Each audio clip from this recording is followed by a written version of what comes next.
UPSC की परीक्षा में 686वीं रैंक हासिल करने वाले जनपद बिजनौर के रेहड़ क्षेत्र के ग्राम जाप्ता नगर उर्फ अठवारियों वाला निवासी प्रदीप कुमार अपने गांव पहुंचे तो इलाके के लोग खुशी से झूम उठे। लोगों ने उनके स्वागत में खूब ढोल नगाड़े बजाए। युवक डीजे की थाप पर देर तक थिरकते रहे। लोगों ने प्रदीप कुमार को फूल मालाओं से लाद दिया।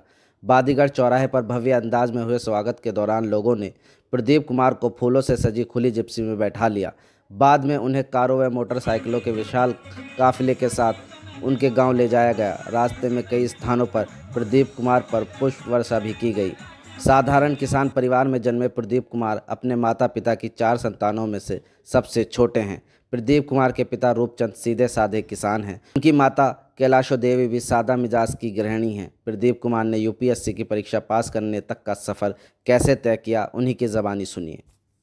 मैं जानना ये चाहूँगा कि आपकी प्रारंभिक शिक्षा कहाँ हुई?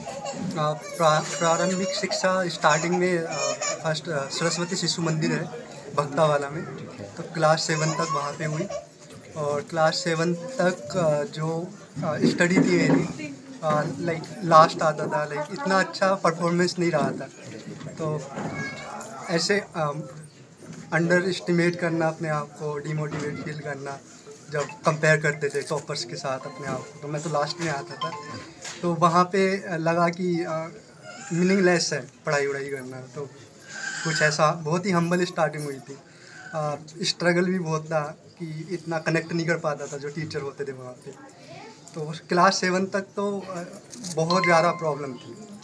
फिर क्लास 7 के बाद 8 में मैंने इंटर कॉलेज सादकपुर बिजनौर में एडमिशन लिया और वहाँ से मैंने एक्सेलरेट करना स्टार्ट किया। वहाँ पे कुछ मेरा जो फ्रेंड्स थे वो टॉप 3 और top 4 all over inter college में टॉप करते थे वो सारी क्लास में। तो वहाँ से एक दोस्त मिला, नवनीत कुमार है उसका नाम। तो वो 3rd या 2nd रैंक लाता था हर क्लास में, कभी कभी फर्स्ट भी लाता था। बहुत टैलेंटेड पर्सन था। और उससे फ्रेंडशिप हुई, मेरी गाँव का था। तो उसके बाद क्लास 8 में तो कोई इम्प्रूवमेंट नहीं आया परफॉर्मेंस में। उसके बाद क्लास 9th में उसका साथ जैसे ही मिला तो उसने बहुत ज़्यादा हेल्प की मेरी। तो मैं चीज़ों को ग्रैस्प ज़्यादा कर लेता था कंपेयर टू अदर स्टूडेंट, अगर मुझे हेल्प मिल रही है तो जिस वे में भी उसने मुझे सजेस्ट किया कि हाँ इस मेथड को फॉलो करके ये चीज़ करना है, तो मैंने उसको बाय हार्ट फॉलो किया। और 9th तक समवाउट जो टॉप 10 स्टूडेंट थे उसमें मेरा नाम आ गया। तो लास्ट टॉप 10 से फर्स्ट टॉप 10 में आ गया, तो वहाँ से इम्प्रूवमेंट हुआ। 10th में मैंने और अपने आप को जैसे वो सजेस्ट किया उसके साथ मैंने अपने से भी चीज़ों को एनालिसिस करना स्टार्ट किया। जस्ट मुझे टॉप करना था उस स्कूल में, मुझे नहीं पता था कि क्या करना है लाइफ में आगे, बट उस क्लास में जिस क्लास में था उसमें बेस्ट परफॉर्मेंस देना था मुझे। ये मेरा मोटिव था वहाँ पे। तो मोटिवेशन वहीं से आ रहा था, जो टॉप 3 रैंक होल्डर थे उनको चैलेंज करना चाहता था। तो 10th में भी इतना इम्प्रूवमेंट नहीं हुआ। 11th में मैंने टॉप किया। 11th की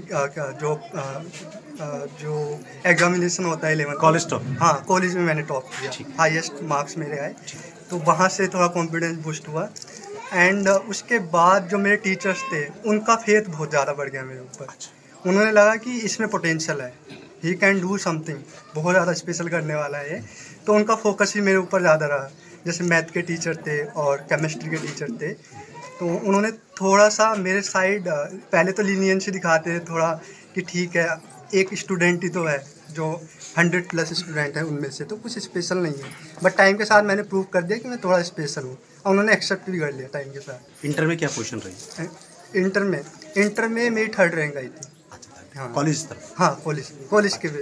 इंटर के बाद में क्या हुआ? इंटर के बाद में मैं अभी उनका नाम नहीं जानता, मेरी ही गांव के एक वो हमारे सेम कॉलेज से थे। उन्होंने 12th पास किया था और हम 12th में एंटर किए थे। उस टाइम पे जैसे पूरे स्कूल में चर्चा था मेरा कि बहुत अच्छा पढ़ाई में अच्छा है, तो उसने नोटिस किया उस बात को। तो उसने बोला कि अगर तुम थोड़ा डिफरेंट करना चाहते हो ना तो आईआईटी देना पड़ेगा तुम्हें। आईआईटी एक ऐसा एग्ज़ाम है जो सबको चैलेंज करता है और हार्डली कोई सिलेक्ट होता है उसमें। तो अपनी कैपेबिलिटी को अगर तुम ट्राई करना चाह रहे हो तो बेस्ट ऑफ द बेस्ट दो उसमें। तो उन्होंने 2-3 अटैम्प्ट दिए थे, उनका नहीं हुआ था मेंस में।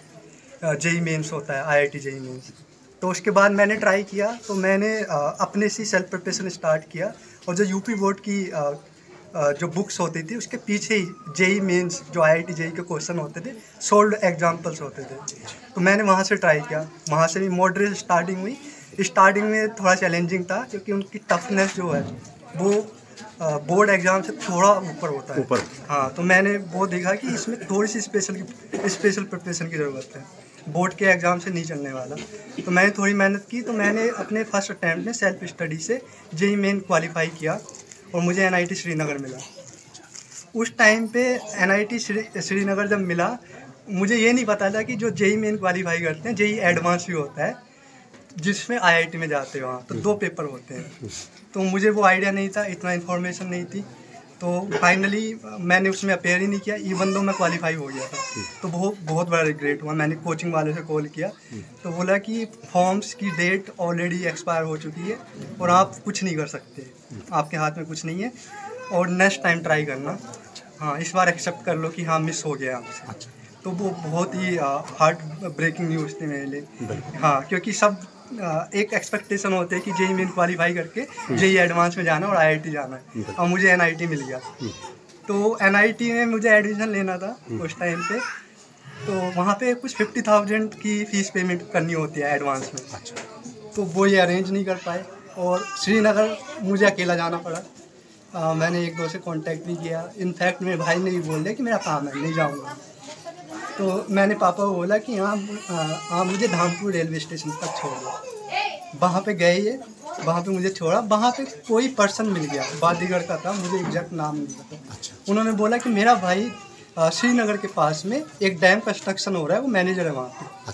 तो वो उनको पूरा आइडिया है एरिया का और मैं आता जाता रहता हूँ, तो मुझ पर छोड़ दो इसको।